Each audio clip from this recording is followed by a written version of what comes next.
Good morning. Good morning. Welcome to those here in our sanctuary and to those joining online to the Unitarian Universalist Church of Arlington.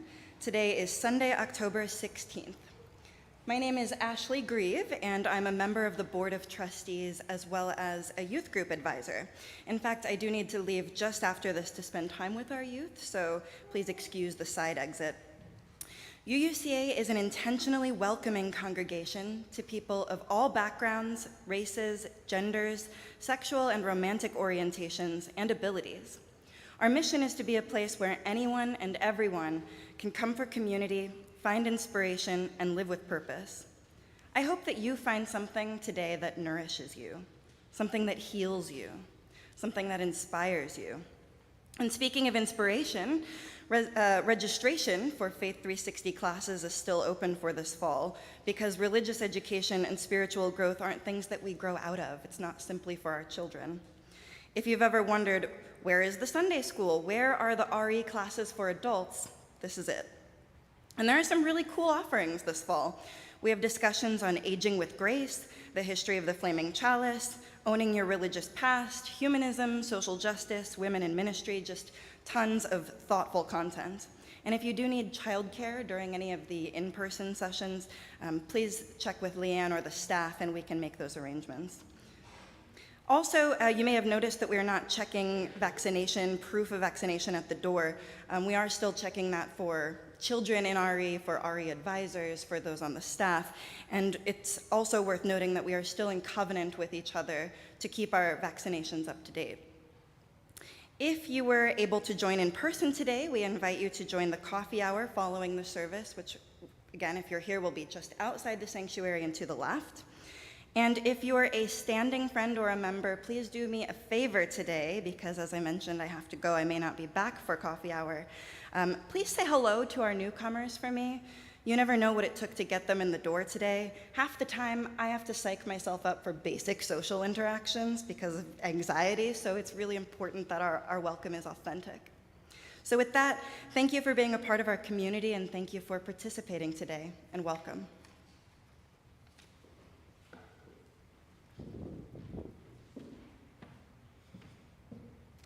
Thank you so much, Ashley, for that welcome. Our call to worship this morning comes from our colleague Gretchen Haley in Foothills, Colorado. Come in, all who long to know how to love this world, how to keep eyes open, hands unclenched, arms wide, breathing deeply in and out. This is a time to practice because there is still so much good and beauty and joy, but it can be hard to keep telling this tale with all the news and the wind and the rain and the trembling earth. Who wants to love this life anyway? Come in, all who teeter on this edge of cynicism, broken-hearted and trying still to remember laughter and kindness, and the chance to be alive in these days when so much is at stake. In this place, we remind each other why we persist, giving each courage courage to take this path that is not always easy to keep practicing, this love that cannot, will not let us go, and still calls us on. Come, let us worship together.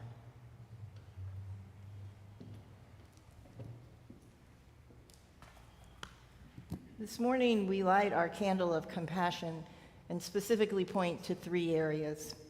We seek an end to violence. We are always hoping for peace. And I want to specifically lift up the hurricane victims in Florida. Some of what is happening in Florida has left the media cycle, but they are continuing to try to rebuild their lives. And that work is hard, and they are living in devastation. As we seek an end to gun violence, we support the victims of it and their families. They are carrying indescribable grief and heartache.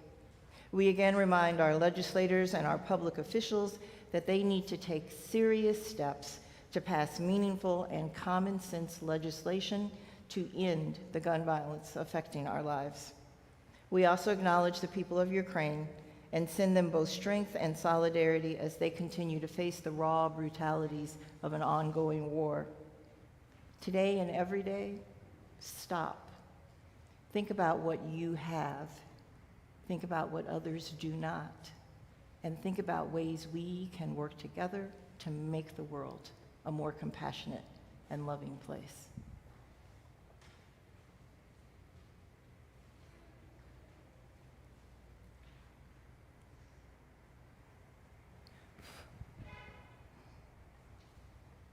And as tradition continues, let us light our chalice this morning along with the other UU congregations around the globe. We gather together as a community of memory and hope to celebrate life and its infinite possibilities for love. Please join me.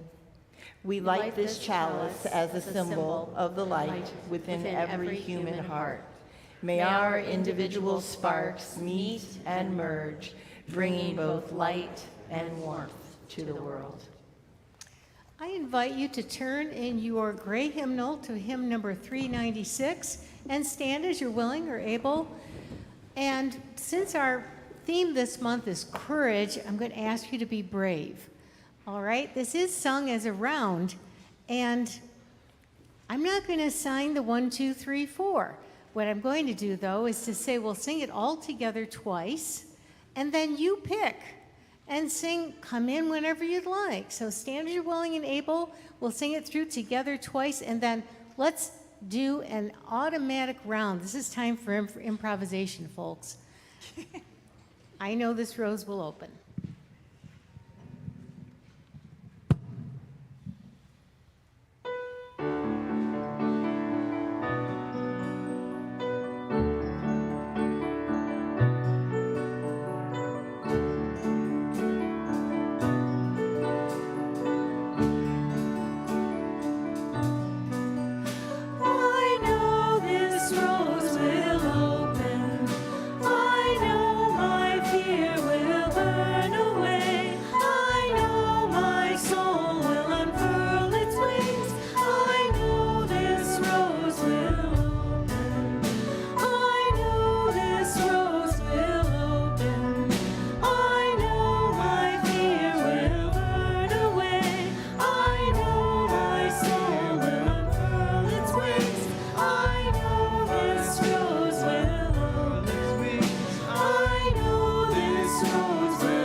Sophia, I think we had some courageous singers. It was lovely. At 9:15, we had some courageous dancers. Some of our littlest ones were dancing in the center aisle for us and really for themselves.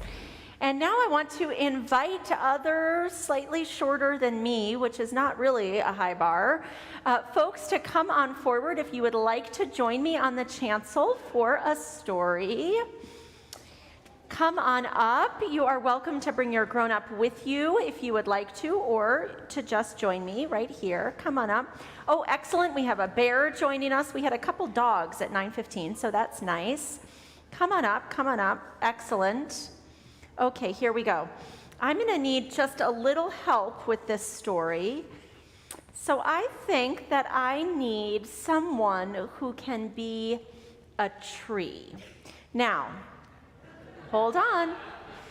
To be this tree, you need to be able to stand very still with your arms in the air and just stay there. We're still on it? Come on up. Yeah, you want to come be a tree?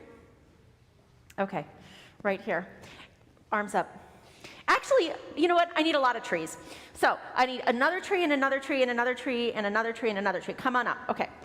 All right, great. Okay, a lot of trees.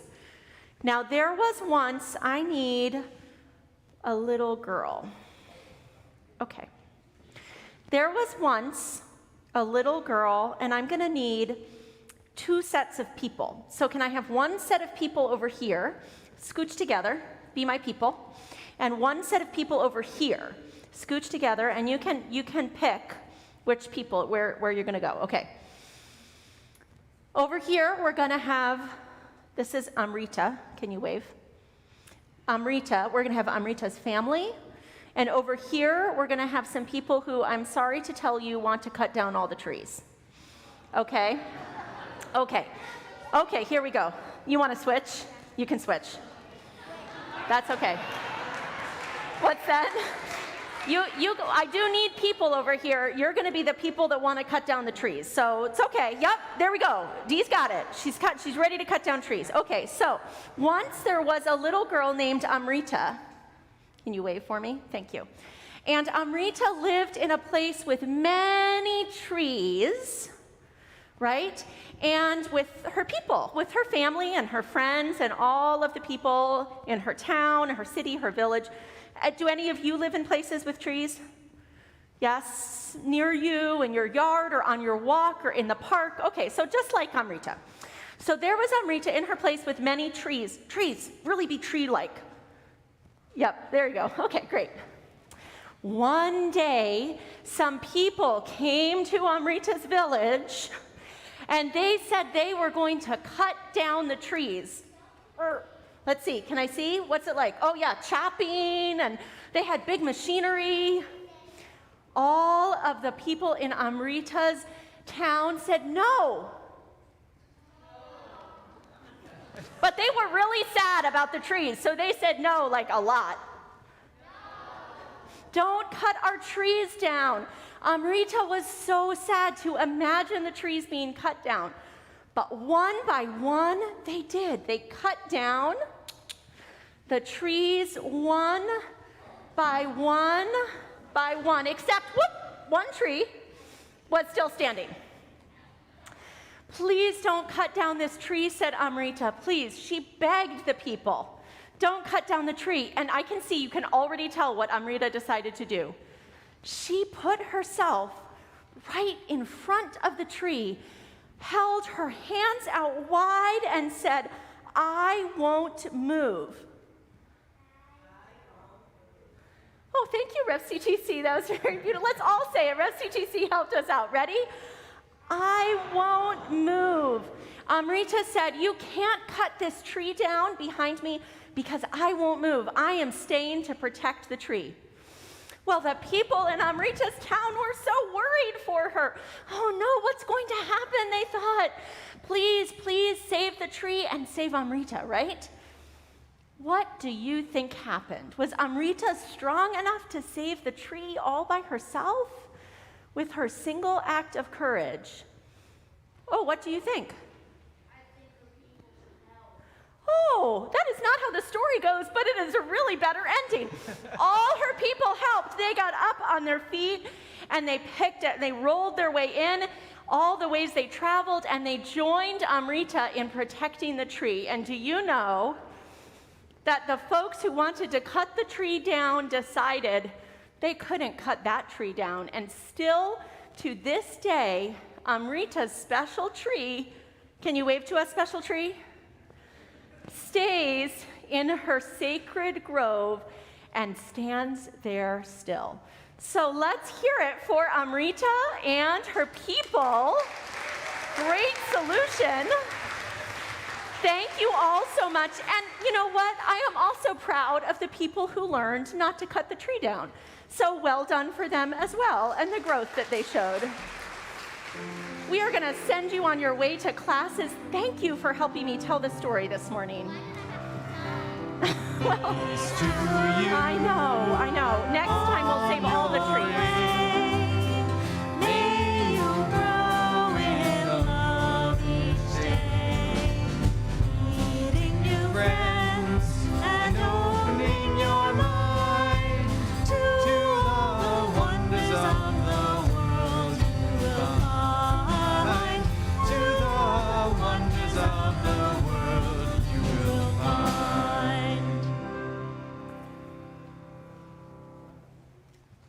Well, now I got to follow the children and the senior minister who's on fire with a prayer. Okay.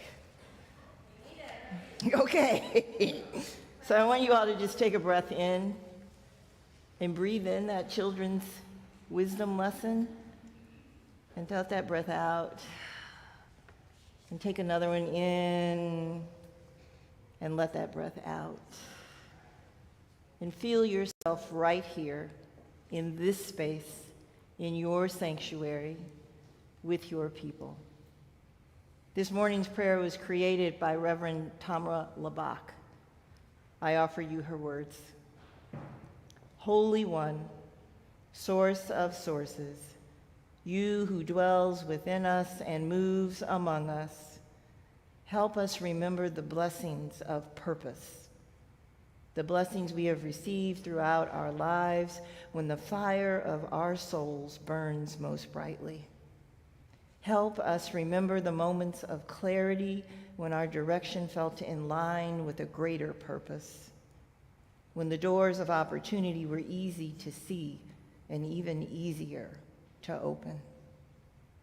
Source of sources, that which lives within each of us, moves around us, and works through us. Let us remember the moments of purpose and clarity, when strangers even felt like family.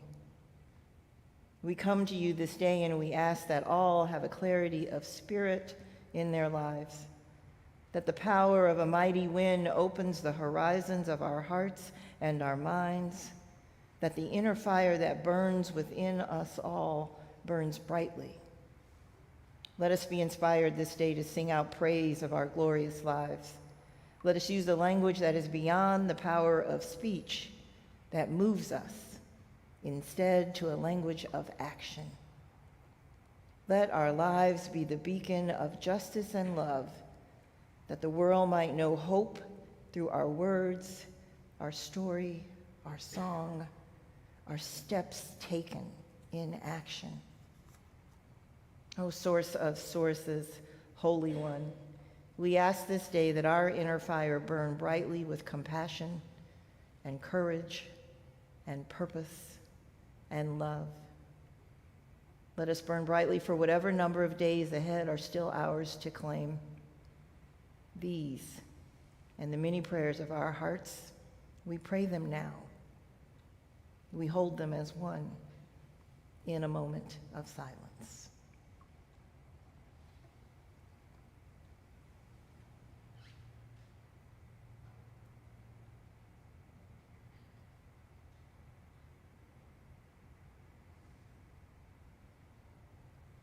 Ashe, blessed be, and amen.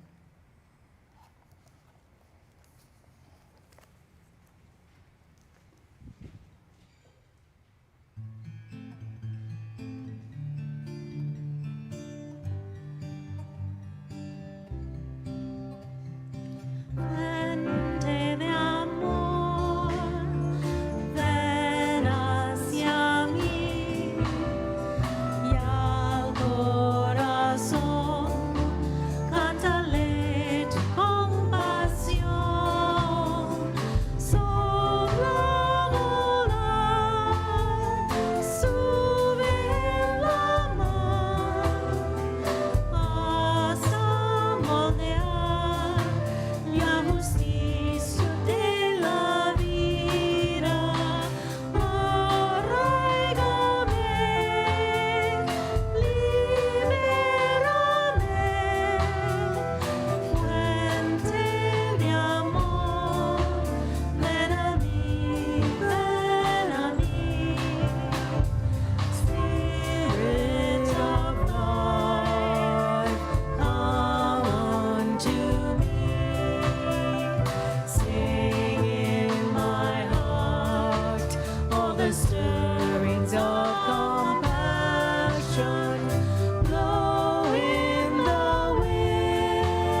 This is a community that gives. We give of our time, our talent, and our treasure back to the communities around us, serving Arlington, Alexandria, Mount Vernon, and other places in Northern Virginia. When we collect an offering on Sunday here at UUCA, 70% of that offering goes to a specific organization. We share the plate. The way we are sharing the plate in the month of October is with the Social Justice Projects Fund. The Social Justice Projects Fund will go to build pilot programs and to help us out in the world. We do things like charter a bus to go to a rally.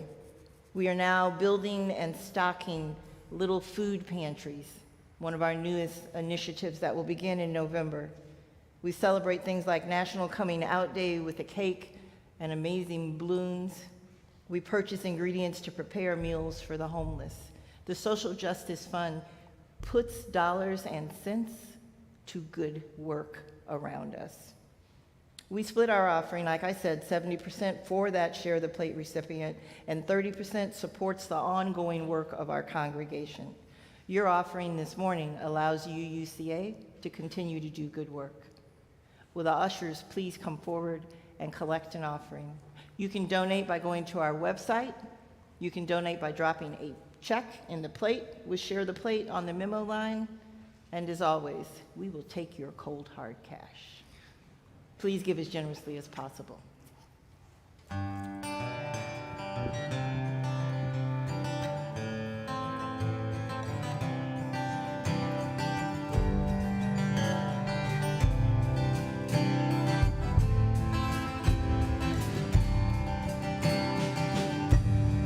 There at the table with my head in my hands, a column of numbers I just could not understand. You said add these together, carry the two. Now you can do this hard thing. You can do this hard thing. It's not easy, I know, but I believe that it's so. You can do this hard thing. At a cold winter station, breathing into our gloves. This would change me forever, leaving for who knows what.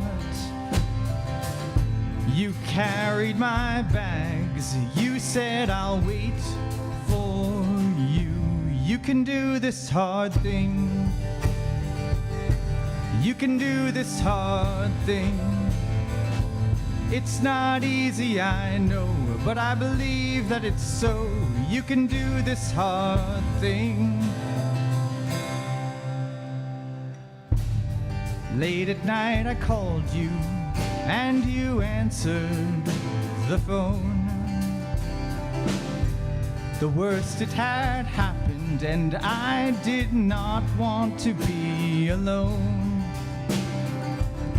You quietly listened, you said we'll see this through. You can do this hard thing. You can do this hard thing. It's not easy, I know, but I believe that it's so. You can do this hard thing. Here we stand, breathless and pressed in hard times, hearts hung like laundry on backyard clotheslines. Impossible just takes a little more time. From the muddy ground comes a green volunteer. In a place we thought barren, new life appears. Morning will come whistling some comforting tune for you. You can do this hard thing. You can do this hard thing. It's not easy, I know, but I believe that it's so. You can do this hard thing.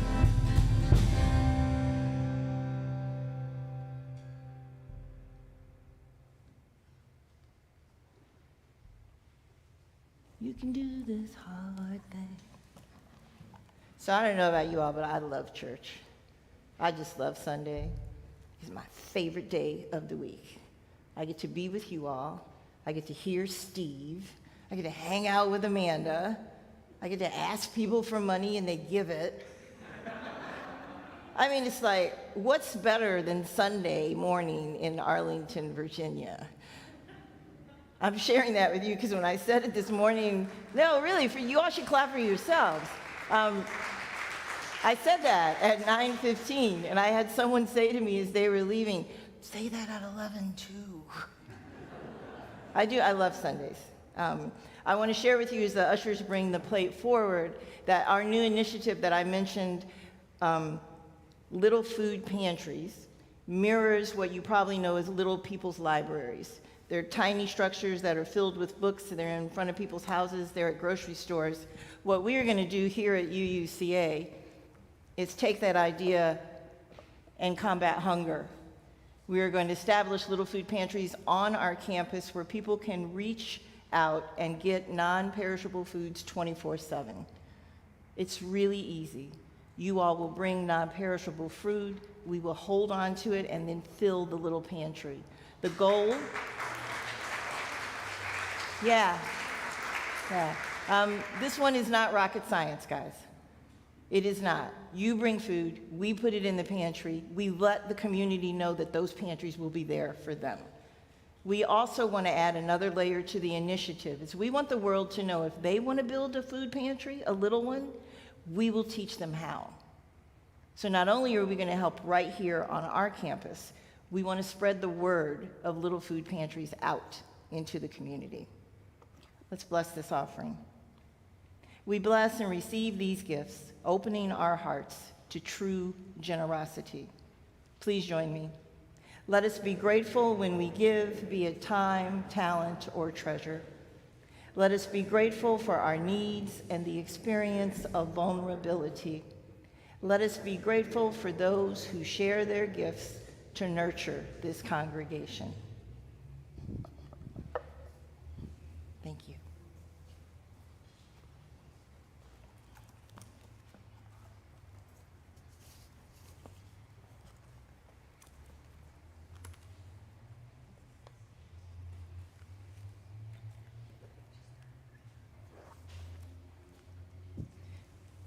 At this point in our service, we normally offer a reading, the words of someone else.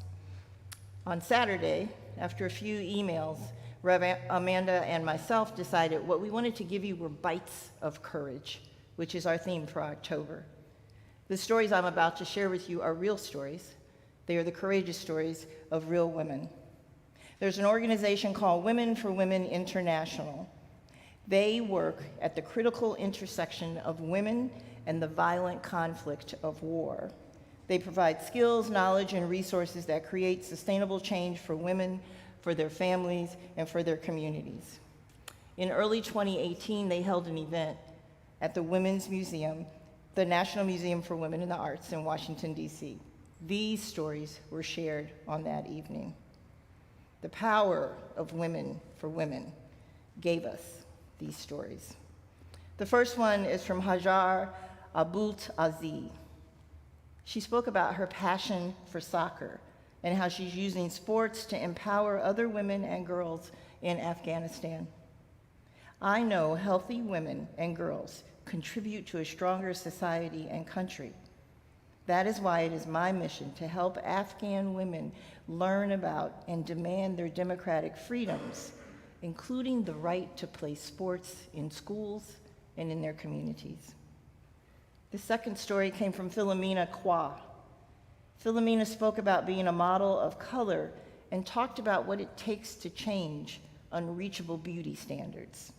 She said, "Women I've met in different countries have told me that seeing my brown-skinned face in magazines gives them the courage to love themselves fully. She called on the audience that night to have courage to truly see and appreciate themselves for their unique qualities, to stop trying to meet unrealistic media and society-driven beauty standards. The third woman, Lori Adams, shared her Me Too story and spoke about the courage it takes to be vulnerable, to face one's own trauma. She said, "Our society equates vulnerability with weakness, but I've learned that vulnerability can be strength. It can be courage. It can be revolutionary. If we all face our vulnerabilities and channel them into action, we no longer see vulnerability as a hindrance or as an exception. Instead, we see it as the normal experience of everyday life that it is." The last story of that evening was by Talatu Saluhu. She told the inspiring story of how she stood up to an abusive husband, the difficult tradition of early marriage, and other harmful traditions to become economically and socially empowered on her own. Now she serves other women in northern Nigeria. Her words, "Today, I am proud of what I have achieved. I'm happy because I am liberated and independent. For 15 years, I've served the most marginalized women. That gives me courage every single day to move on." That is the power of women working for and with women. When women work together, we have the power to create a better world for all of us. Those are the stories of real women, real, courageous women. I ask you to breathe them in and find courage of your own. Blessings.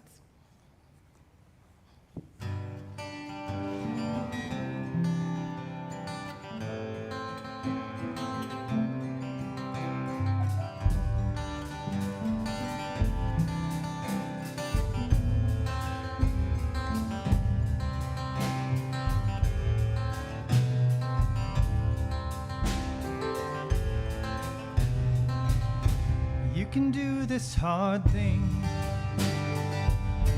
You can do this hard thing. It's not easy, I know, but I believe that it's so. You can do this hard thing.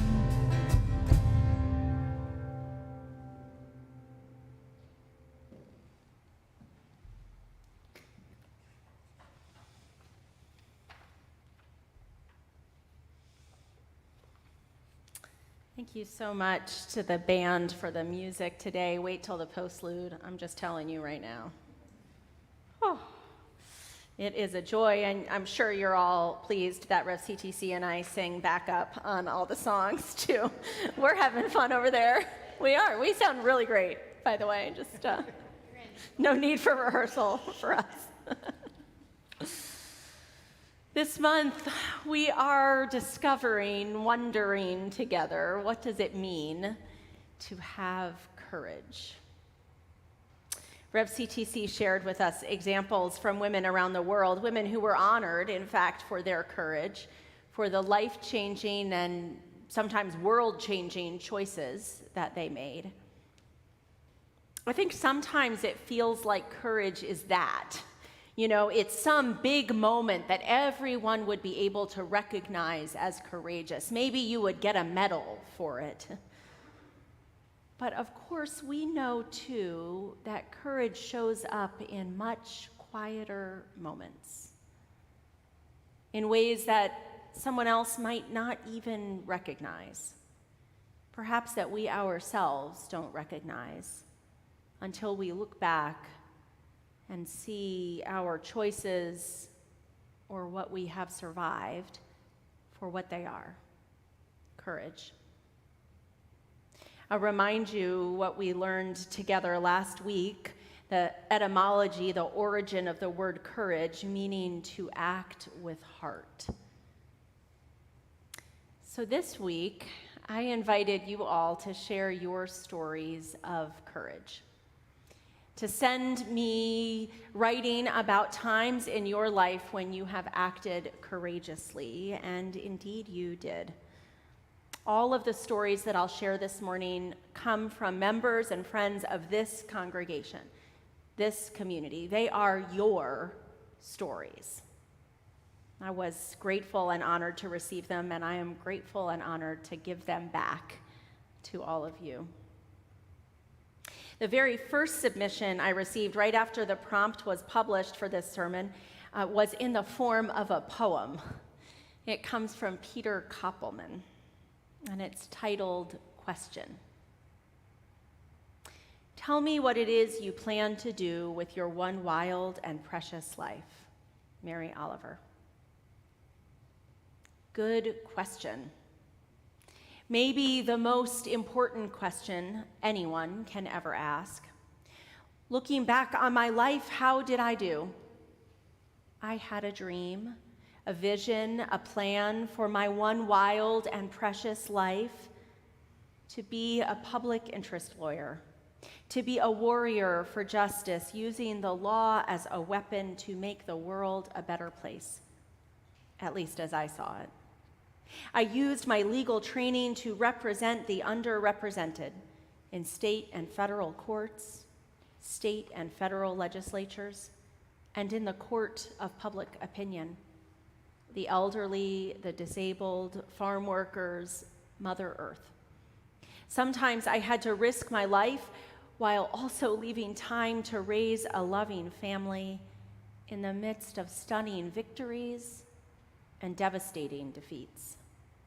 Loved by some, despised by others, I tried to make a difference in this one wild and precious world, in my one wild and precious life. Peter asks the question of himself and invites us, I think, to answer it as well. So, what have you done with your wild and precious life? I want to start with a fun story of courage sent in by Beverly Bugos. Beverly describes being at the NASA Systems Design Study where she was working. She describes that as, and this is how she starts, at my second NASA Systems Design Study, life was easy. It is possible that Beverly and I were trained for different things, I'm guessing. But there was nothing to do in Huntsville, Alabama in those days. So I started taking flying lessons on a 2100 grass strip. I had been flying with the instructor and had been co-pilot on some long distance trips, but never up alone. After several lessons, I started feeling more confident. I thought the next time I might do it alone. But we pulled over to the side, the instructor signed my license and said, take it around 3 times, touch and go. My instructor was a big man. I am petite. So when he got out and I took off in the plane for the first time solo, the plane lifted off so much more quickly that I thought, Amelia Earhart, here I come. After 3 touch and goes, I landed, but my feet didn't land for several hours afterward. Sometimes we dive headfirst into courage, like Beverly did, because we need some fun in our lives, something exhilarating or exciting, something different. Sometimes we dive in headfirst because something needs to change in our lives. Niharika Joe reflected on her family's and many families' stories of immigration. What makes an individual or a people give up everything that matters to them, she writes. Their homes, their families, their language, their cuisine, their country, to move across the world, to move to a country that is so different, even the plants that grow there look nothing like those back home. Immigrants may be seen as entrepreneurial, as opportunistic, even parasitic, looking for a better life, a better host. We don't realize, Niharika writes, what it takes to leave everything one knows and loves, to move to a new country where you have no idea whether you'll be accepted or not, and then to stay there and make a life for yourself and your children, no matter what your socioeconomic group or your resources. This is a tremendous act of courage. We can imagine perhaps the medals hanging on the necks of every immigrant, ourselves, our ancestors, not for achieving something in particular, not for contributing to the country, though of course many do, but simply for their personal courage to choose a difficult journey because something needed to change. Courage, though, doesn't always involve choice.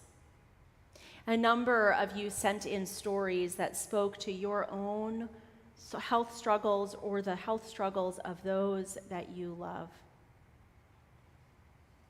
Amy Dreyer sends in this.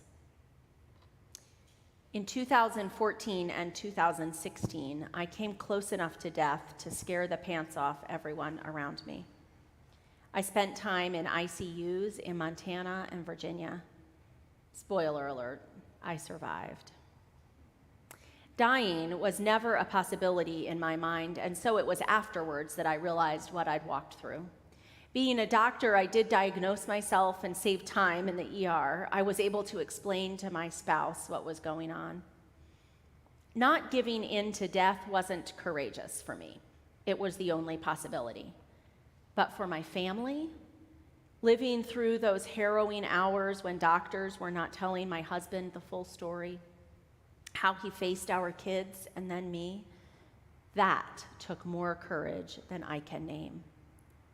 My courage came in putting myself back together. The long slog from almost dead to very much alive is not along a pretty road. I had to fight through fear and pain and PTSD. I trudged through survivor's guilt and plain old guilt at putting my family through that twice. I went from sick skinny to living weight through sheer force of will, a mouthful at a time. My kids are still drawing on courage. My eldest to go to college when what he feels he should do is protect me. My youngest to feel safe and whole when his mama almost died. My husband had to learn to trust me to live when I went back out into the world.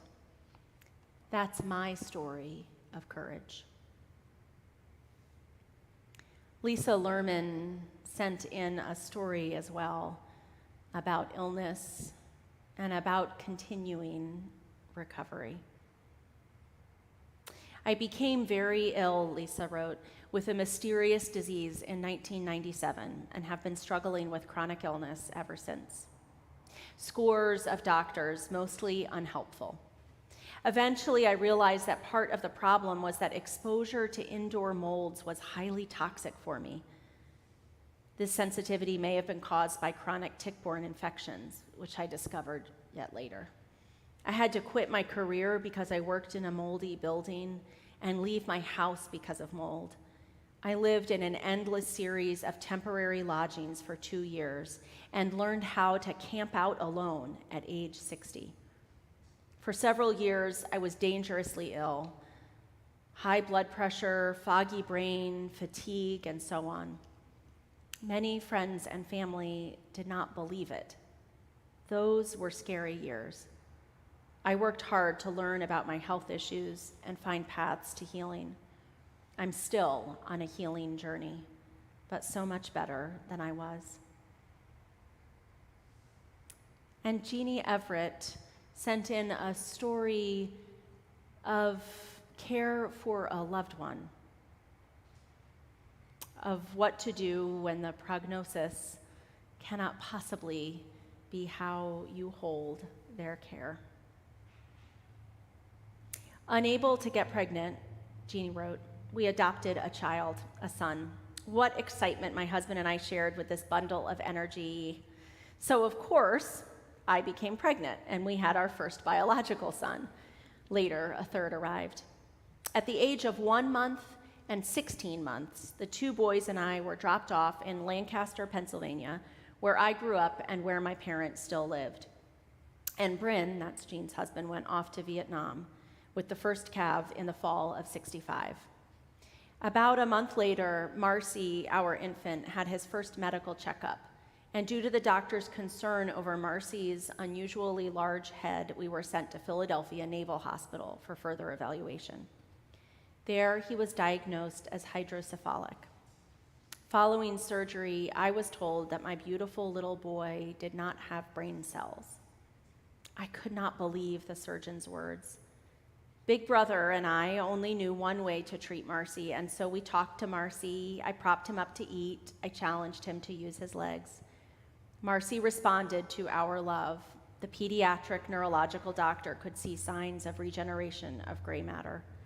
The miracle continued to play out, and Marcy, now known by his first name of Blaine, is a responsible adult.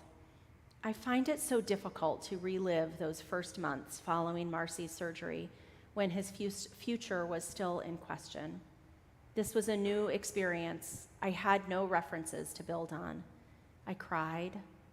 I prayed. I knew nothing about courage. I only knew how to do the normal things, and so that is how I cared for Marcy. The power that has become my strength took over. Courage to keep going. Courage to seek medical answers when you are not believed about what you feel in your body. Courage sometimes to rely on love and grit and see what miracles might happen. These stories sent in are stories of making it through, not elegantly or smoothly, but rather through sheer will and support of others. One congregant sent in not a story, but a reminder, inspired by a recent tweet from the author Glennon Doyle. Glennon shared this in her tweet. "There's a family next to me at the store. I just heard the dad say to his kid, 'Well, it's brave to go on a roller coaster, and it's also brave to say you don't want to go on a roller coaster.'" The congregant shared that this spoke to her because so much of messaging about bravery and courage is about doing something. I love the idea that sometimes bravery means admitting you aren't ready for something. And indeed, some of the stories that you sent in were stories of not doing something. I, for instance, could write many stories about not planning to fly a plane solo. But you sent in deeper ones. Stories of saying, "I can't anymore. I won't. It's not healthy." One person shared, "After staying in an abusive and controlling marriage for 32 years, when I turned 50, I got the courage to get out." Someone else sent in the following story, a story of addiction. One of the things that has taken the most amount of courage in my life was to deal with my brother's addiction to alcohol. As we slowly started to recognize the issue as a family, we started to discuss what could be done. I ended up doing my research and leading the charge to hire consultants to help us through the process, which eventually led to us flying halfway across the world to have an intervention. I have always been a conflict avoidant peacemaker type, so this was one of the most stressful things I have been through. I remember getting sick on the flight over the stress I was feeling. While the intervention was not successful in getting my brother the help he needs, it served the purpose of changing the family dynamic and helped me learn the important lesson of boundaries. My alcoholic brother was no longer welcome to disrupt our gatherings, and I was no longer willing to tiptoe around him to attempt to not set him off. I still love my brother dearly, and that will never change. I know that there is a good person buried deep underneath that has so much pain layered on top that he has never dealt with, and unfortunately has shown no signs of being willing to try. I have learned that for my own sake, I have to love him from a distance. I want to particularly thank this contributor for sharing with us a story of addiction. Those stories are still shared so often in hushed tones, if shared at all. And yet I suspect that every single one of us in this sanctuary today has a story of how addiction has affected our own life or the lives of those we love. So often people will come and share with me how many years they are sober. Someone said to me today, I didn't think of that as being about courage. But perhaps indeed it is. Courage, it seems to me, often comes in saying out loud the things that we have been taught to stay quiet about being willing to articulate even the more complicated aspects of our lives, the ones that don't look like the pretty pictures that other folks might see. Sue Shimate shared a story of that kind of courage. She writes, 6 years ago, my elderly mother moved in with me. My son desperately wanted to move out of my house, but at every turn he couldn't make it happen. She had always loved him with a passion so deep she would do anything for his happiness. She gave up her condo so he could live there. She moved in with me. In essence, they traded places. As happens with mothers and daughters, Sue writes, things weren't always smooth. As her health and memory declined, we both struggled to keep her safe.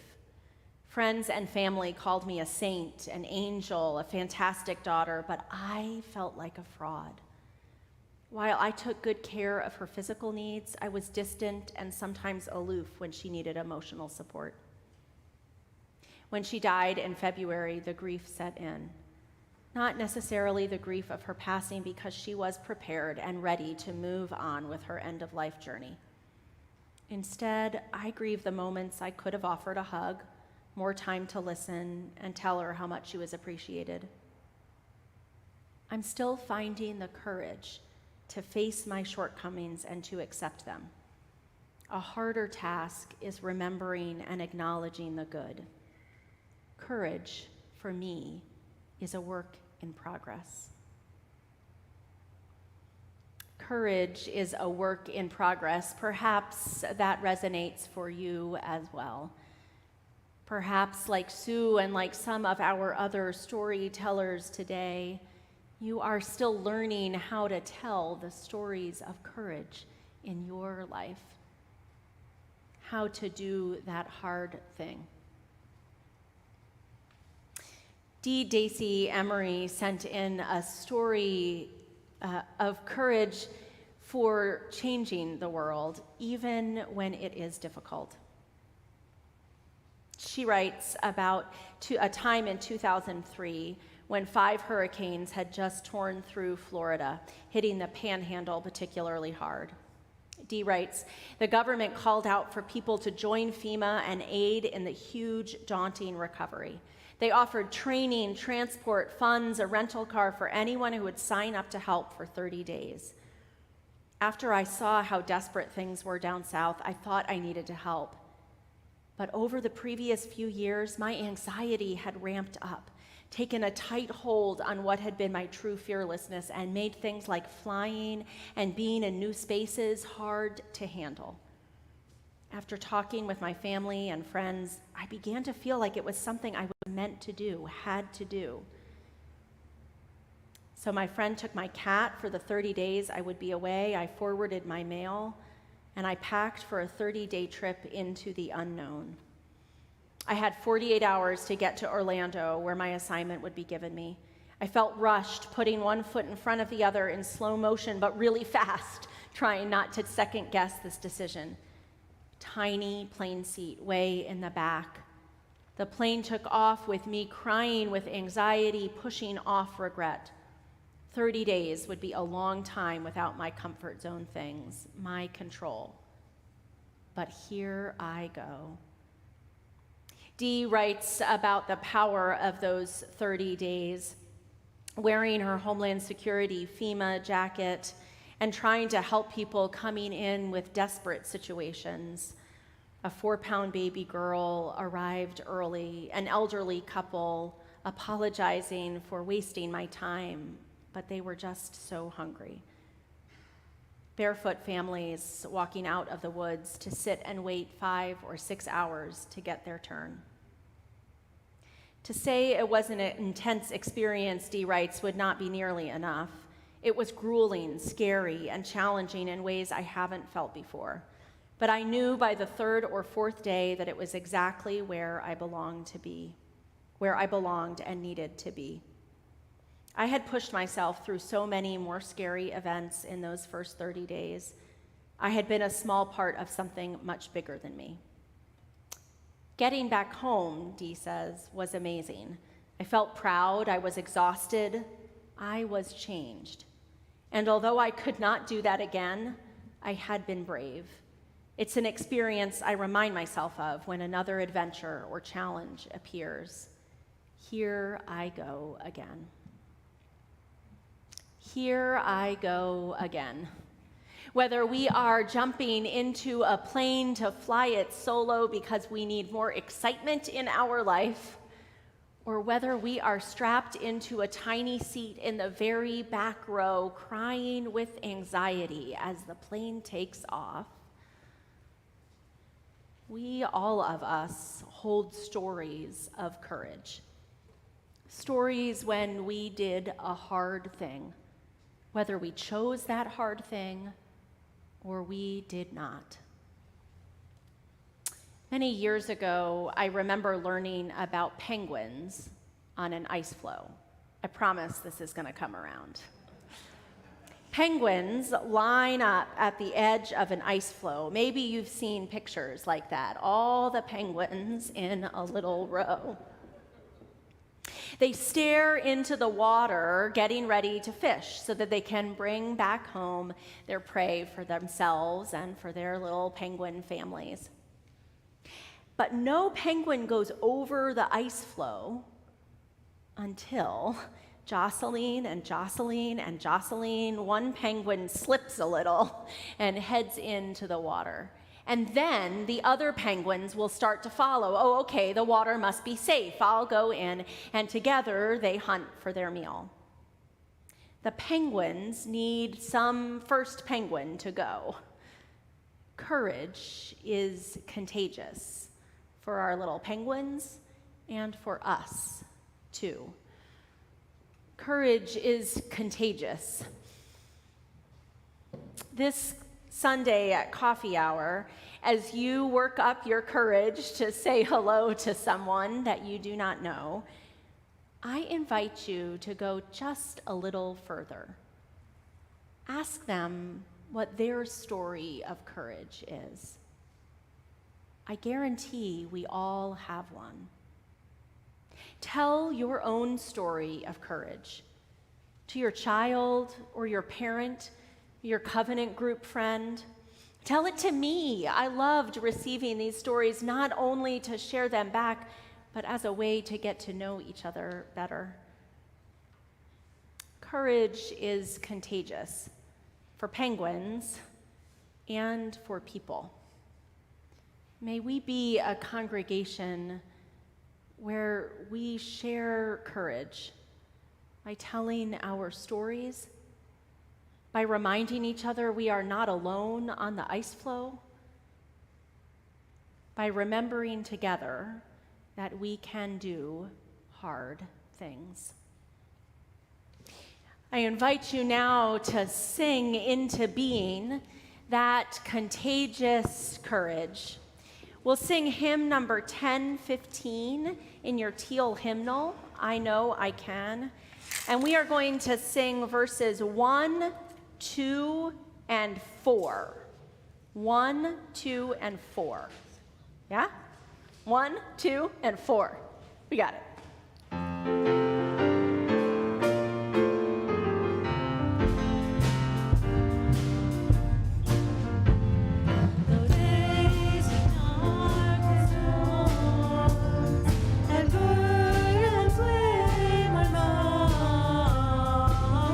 The crowd was waiting.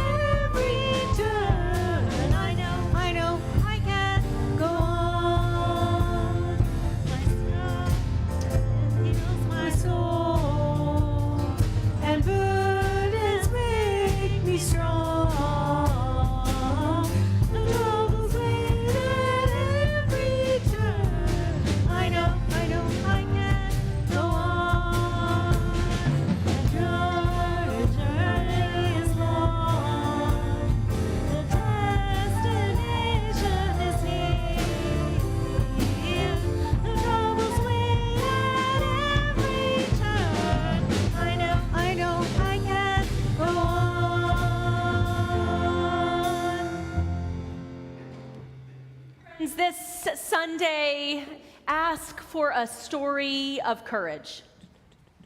Tell a story of a hard thing you think you can do. Take courage and action with UU the Vote and United Nations and the Fellowship Hall. Share a hello, a courageous act.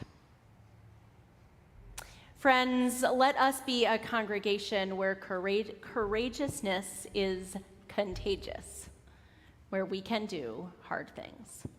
May it be so.